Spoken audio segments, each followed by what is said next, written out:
अपंग विकास महासंघ उल्हासनगर युनिटच्या वतीने 3 डिसेंबर रोजी जागतिक दिव्यांग दिनाचे औचित्य साधून भव्य रॅलीचे आयोजन करण्यात आले होते।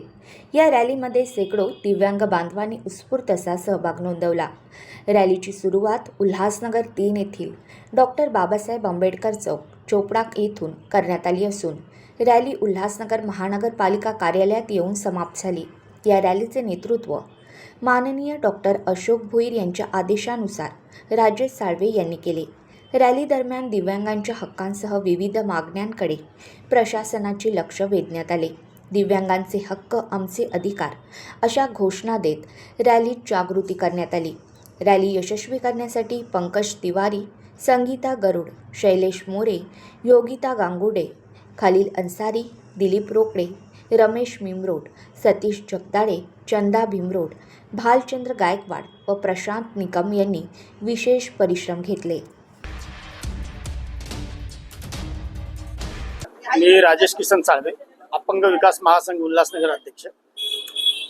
आज सालाबादाप्रमाणे 3 डिसेंबर आंतरराष्ट्रीय दिव्यांग दिन या निमित्ताने आम्ही रॅलीचं आयोजन केलं होतं।